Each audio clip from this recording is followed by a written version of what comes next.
The Garrity family has survived the impact with others by hiding in a bunker in Greenland. The people of the bunker try to rebuild the world, but the new world has become chaotic. The radiation has burnt many places, and there are sudden electromagnetic storms that destroy everything on its path, forcing them to live underground. After 5 years, they all somewhat manage to adapt to their new living conditions. Now John Garrity works as an engineer and a scout. He is out on a mission. While checking, he finds another crack has opened and lava is pouring out. He goes towards a sea and finds some lifeboats and a destroyed cruiser ship on the shore. He checks them out, but those are all empty. He goes inside the ship to find something useful. He gets a warning from the base that a storm is forming, but it will take time to come towards him. He is coughing badly and takes off the mask. He searches the ship and finds a flower inside a book. The base informs him that the storm is now above him. He needs to leave immediately. He escaped from the ship, and the storm is just behind him. He runs towards a base and asks them to open the base door. They do so, but can't keep it open for long, as the radioactive storm will come inside.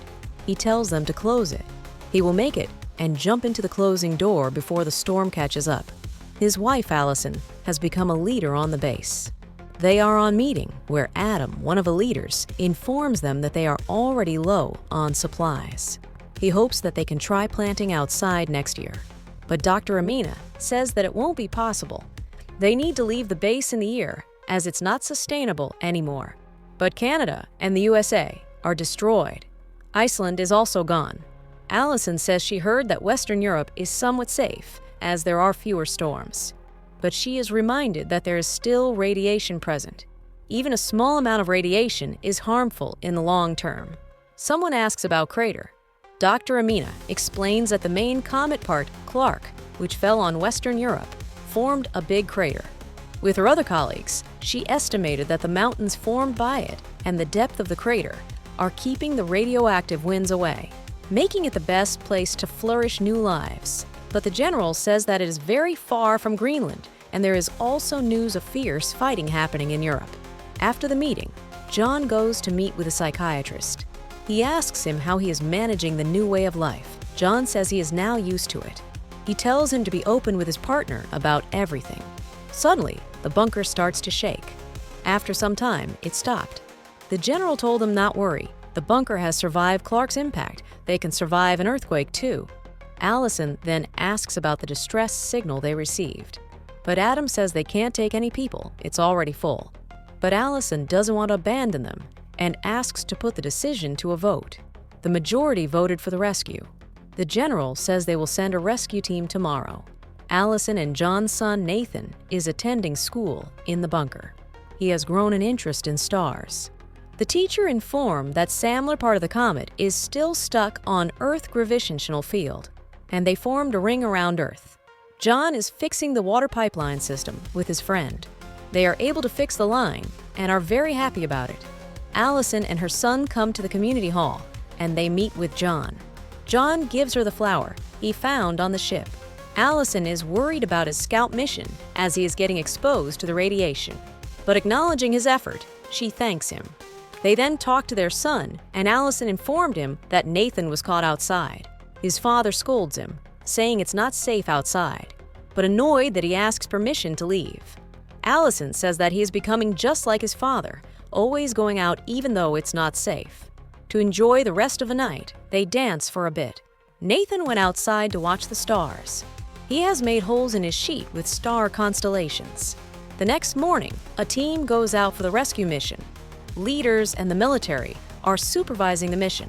They successfully rescue them and are coming back to the base. John goes to his work and sees his friend worried. He sees a crack forming on the wall. The rescue team asks permission to go to a second location where more people are trapped. Adam says they can't afford any more people, but Allison wants a discussion about it. But suddenly they lose connection with the team. The base starts to shake. The power went out. The base is cracking. Everyone holds on to their life as the base is breaking down. After the earthquake stops, John gets up with the help of his friend. First, he runs towards his wife. He helps her. Fortunately, she is okay. They then run to rescue their son. He is fine and already ready with his mask. They then ask him pack the essentials and also his insulin as he is diabetic. John runs to grab some masks. Wearing the masks, they try to leave the base. But the exit is already full of people trying to escape. John takes them to another exit, collapsed. But they somehow manage to pass under the concrete. He opens the door, but it starts to shake. They run out there before it collapses on them. Outside is full of people running towards the sea. They lose their son for a bit and find him helping Dr. Amina. Together, they then go towards the sea. It is already filled with people trying to get inside the lifeboats. They see some people are trying to steal Adam's mask. They go to help him. Amidst the scuffle, someone stole John's mask. They manage to escape from there and see an open lifeboat. Hurriedly, they go inside. They close the door as they are already full, despite the fact that people are trying to enter. The pilot then starts to drive the boat, and they leave from the shore. Suddenly, they notice a big wave coming and brace themselves for the impact. The tsunami wipes out people on the shore, but they manage to survive the wave on their boat. They now have to decide where to go. They only have a week of supply, so they decide go towards England. John sees that the radiation is low, so they can take off their masks. Days pass, and the boat starts to malfunction. But John, being an engineer, fixes the boat. As night falls, Nathan enjoys watching the night sky. They can see the comet's debris still stuck on Earth's orbit. Nathan shows her dad stars, which he learns from school. Suddenly, a meteor falls from the sky. They wonder where it's going to hit. The next morning, the boat stops again, and the pilot informs them that they are out of fuel. They are now at the mercy of the wave current. Days pass, and everyone is getting restless. Soon, their boat hits something. They come out and see an underwater building. John says he knows the place. It's Liverpool. Half of the city is underwater. They paddle the boat towards the ground. They come out of the boat. They must find some shelter soon. They see people there, and they're going somewhere. They follow them and find a rescue bunker. People are trying to get in, but the military is guarding it. They go to the gate and inform them that they are from the Greenland bunker and are looking for refuge. They ask to see their badge. But only Allison has her badge, and others have lost it. But the soldiers won't let them in without badges. Many people behind them are trying to enter. Seeing the chaos, the soldiers shoot at them and shoot more to close the door. Amidst the chaos, they get separated from the group. A radioactive storm is coming. John tells Amina they need to leave soon. He is already gone. 4 of them then stop a car and ask for a ride. He asks for his watch, and he gives him. They escape from the radioactive storm. Dr. Amina asks if the world's same everywhere. The driver says the world is now a dangerous place. People won't hesitate to kill someone for survival. Those storms come out of nowhere and kill everyone in its path. They decide to go to London, where Allison's friend Mackenzie lives. They talk 8 to 10 months prior, and she seems to have everything to survive. Nathan asks Dr. Amina if she believes the crater is real. She thinks it's real. It is the same as the KT extinction, where dinosaurs were wiped out by an asteroid, but new life emerges from the destruction. Without it, they wouldn't be here. The driver takes a rest. They are only half an hour away from London. John talks to the driver. He says the crater sounds nice, but it's just pure bullshit, a fairy tale. Nathan comes talk to his father. Suddenly, John feels the ground shaking. He screams to everyone to hold on to something. He takes Nathan and holds onto a tree. Countless meteor is falling above them. They hold on tight. After it settles down for a bit, John sees the driver running towards the car. He warns him not to, as a meteor is still falling. The driver says the car is everything and goes towards it. Immediately, he gets crashed by a meteor debris. After the meteor shower stops, they come out, grabs their things from the car, and walks toward London. They arrive in London at Mackenzie's house. She is ready with her gun, but seeing them makes her very happy. She welcomes them inside. The place is full with Alzheimer's patient. She says they have no idea about the meteor, and she tries to keep them happy, and it's her life now. They enjoy the night. John asks him about the crater, and she says she has only heard rumors. A gunfight is heralded in the distance. Mackenzie says London is safe. She made this place as much as she could. At night, while sleeping, Allison hears John coughing badly and goes to check on him. She was shocked to see that he was coughing up blood.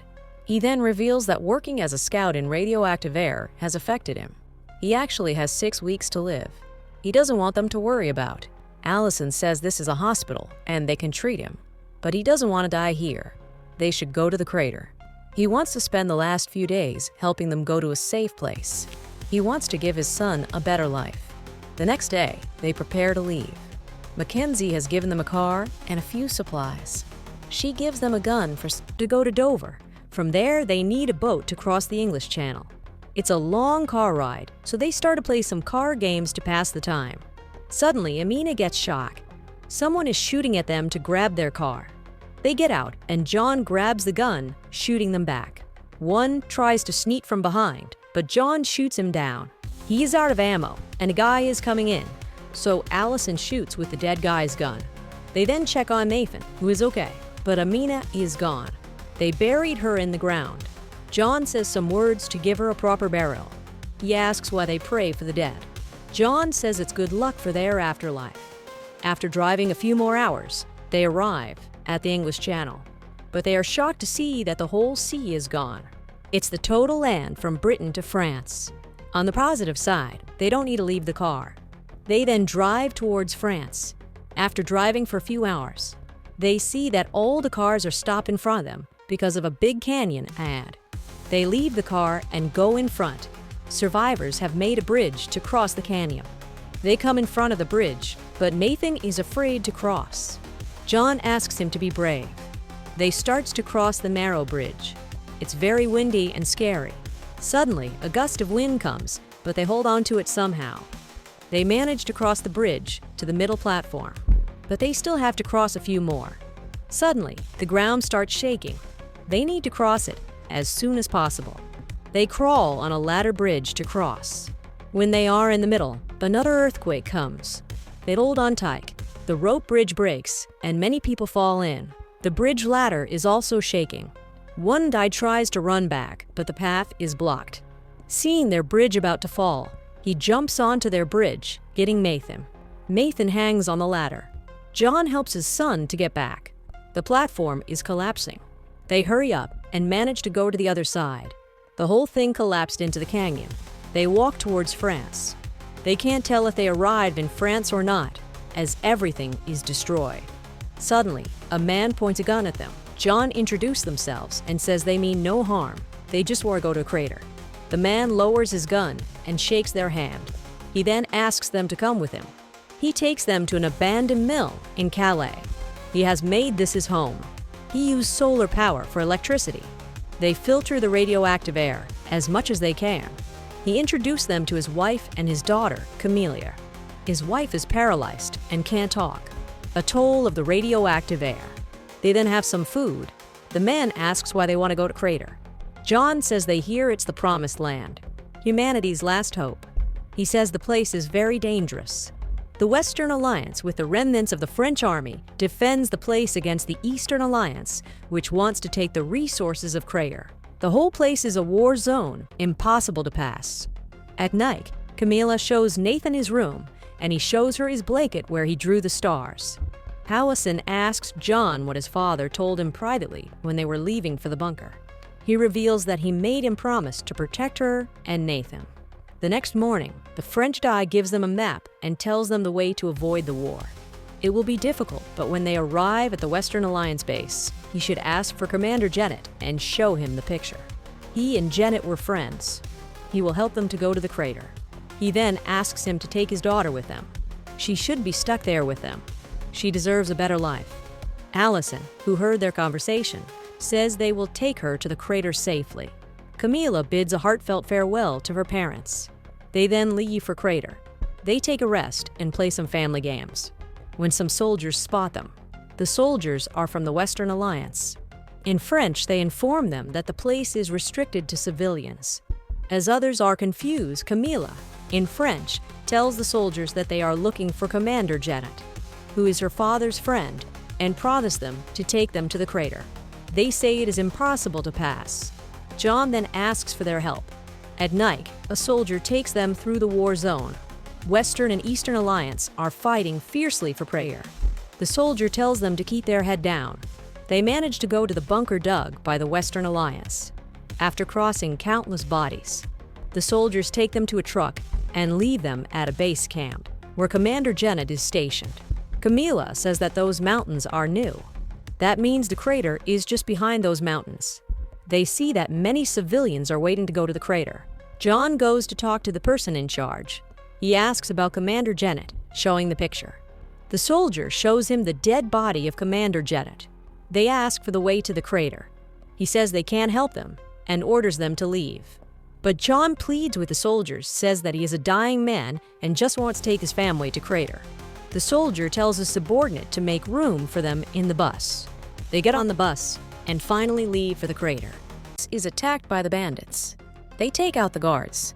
When the driver tries to escape, they shoots him down. They tell the people on the bus to leave. It's now their bus. All of them are forced to leave. John tells others to go ahead. After everyone leaves, John attacks the bandit.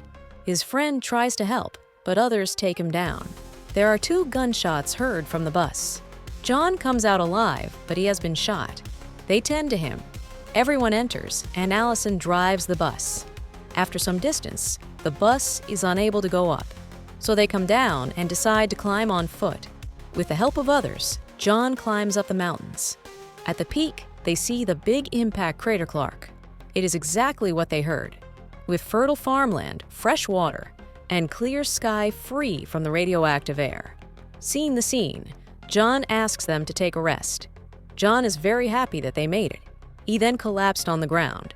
He tells them he is glad that he got to see them make it safely here. He then passed away. Nathan recites the same line to give a proper goodbye. It's now their job to create a new, better world, guided by kindness, compassion, and understanding.